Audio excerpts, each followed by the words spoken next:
মাথাভাঙা ২ নং ব্লকের নিশিগঞ্জ সংলগ্ন ছন্নমাদার ও কোদালখেতি এলাকায় রবিবার লোকালয়ে দুটি বাইসনের তাণ্ডবে আতঙ্কিত হয়ে পড়লেন এলাকাবাসী। বাইসনের আক্রমণে এক মহিলার মৃত্যু ঘটে ও এক ব্যক্তি গুরুতর জখম অবস্থায় নিশিগঞ্জ হাসপাতালে চিকিৎসাধীন রয়েছেন।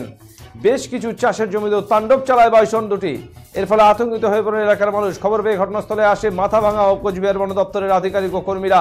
বন দপ্তরের আধিকারিকরা জানান, বাইসন দুটিকে ট্রাঙ্কুলাইজ করেছে বনকর্মীরা। ক্ষতিগ্রস্তরা সরকারি নিয়ম মেনে আবেদন করলে তাদেরকে সহায়তা করা হবে বলে জানান তারা।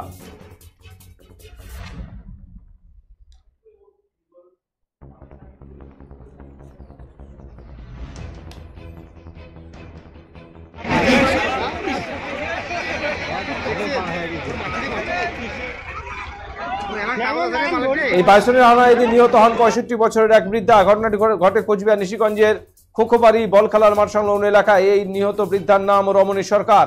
এদিন এই ঘটনাটি ঘটার পর বৃদ্ধাকে সর্বপ্রথম নিয়ে যাওয়া হয় নিশিগঞ্জ হাসপাতালে এবং তাকে নিয়ে যায় ফরেস্ট ডিপার্টমেন্টের পক্ষ থেকে। এরপর সেখান থেকে নিয়ে আসা হয় কোচবিহার এমজিএন মেডিকেল কলেজ ও হাসপাতালে।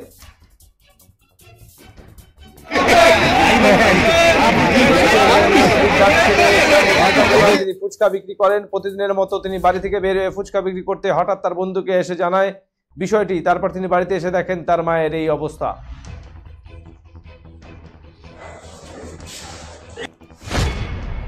আমরা সকালবেলায় খবর পাই যে দুটো বাইসন এই কোদালখেতি এলাকায় ঘুরে বেড়াচ্ছে। সেই অনুযায়ী আমরা মাথাভাঙা রেঞ্জ এবং পৃথিবী 2 রেঞ্জ এবং মোবাইল রেঞ্জ আরও শীতলকুচি রেঞ্জ, এই রেঞ্জের স্টাফগুলোকে আমরা পাঠিয়ে দিই এবং আমি নিজে চলে আসি ফিল্ডে। তো আসার পর আমরা দেখি যে এটা ভুট্টা খেতে ঘোরাঘুরি করছে। তো সেই অনুযায়ী আমরা ট্রাঙ্কুলাইজ করি। দুটোকেই ট্রাঙ্কুলাইজ করা হয়েছে। একটা আমরা এখনই এটাকে জঙ্গলে ছেড়ে দেওয়ার জন্য ব্যবস্থা করব। আরেকটা চলছে, কাজ চলছে। আশা করছি কিছুক্ষণের মধ্যে আমরা দিতে পারবো। কীভাবে সম্ভব হলো এটা?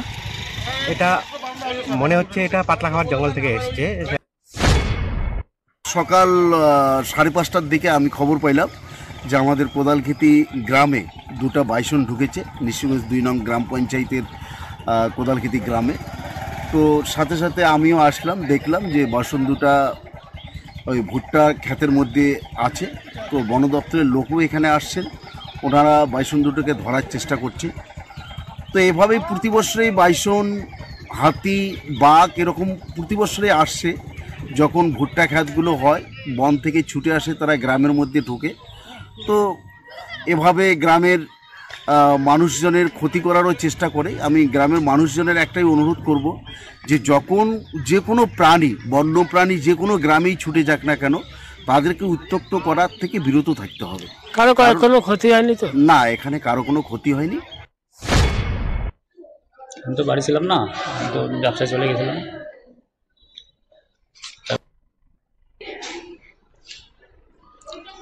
লোক সব ধরে ধরে লাগাইছে রাস্তাঘাটে। ফরেস্ট ডিপার্টমেন্টও বারবার গাড়ি নিয়ে যাচ্ছে। তারপরে আধা ঘন্টা পরে খবর পেলাম যে আমার মানে কয়েকটা বন্ধু কয় তুই তাড়াতাড়ি বাড়ি যা। আমি ফুচকার ব্যবসা করি, ফুচকা নিয়ে গেলাম। আমি বলতেছে তাড়াতাড়ি বাড়ি যা। আমি কেন, কি হয়েছে? তোদের বাড়ি ওদিকে বাইসান আছে, তো তুই তাড়াতাড়ি বাড়ি যা। তারপর বললো যে তোর মাকে ঢিসা মারছে বাইসান। আমি কিরকম অবস্থা? কই ভালো আছে, তুই যা। এখন বাড়ি যা, দেখি মানে রান্নাঘরের পিছনে মানে পুরো রক্ত ভাসে আছে। আমি ওটা দেখে তো আমার মাথা এমনি ঠিক নাই, রক্ত দেখে। তারপরে খবর পেলাম নিশিগঞ্জ হাসপাতালে নিয়ে আসছে। আমি সাথে সাথে আবার বাইকে করে হাসপাতালে গেলাম। যাওয়ার পর দেখি এবারে অ্যাম্বুলেন্সে উঠাইছে, কুচবিহারে নিয়ে আসবে। ওই গাড়িতে আমি সাথে দেখা পাইলাম, আমি ওই গাড়িতে করে আসলাম। গাড়িতে ওইটা দেখি যে মার যে অবস্থা দেখা মানে কি আর বলবো, মানে গালে যে এই যে এই খুলিটা এই নিগেন থেকে একবার পুরোটাই উঠায় ফেলাইছে। মানে খালি চোখটা একটু বাইচা আছে, মানে এইভাবে যে মারবে মাকে এই বাইচা নাইসা। এখন দেখি এটা ফরেস্ট ডিপার্টমেন্ট কি মানে কি সাহায্য করে আমাকে। ফরেস্ট ডিপার্টমেন্টের থেকে কি কোনো আধিকারিকরা এখনো ওখানে পৌঁছেছে আপনি জানেন? ওরাই হাসপাতালে নিয়ে গেছিল, নিশিগঞ্জ হাসপাতালে। বললাম কোন জায়গাটায় ঘটনাটা ঘটেছে? নিশিগঞ্জ খুকোবাড়ি।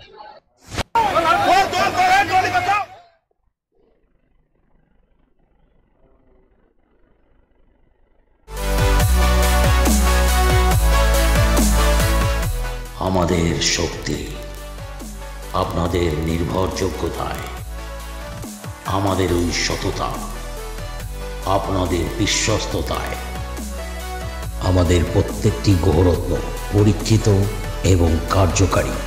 স্বর্ণ শিল্পের শিল্পী Dutta jewellers, PS road, hotel BD building, Cooch Behar.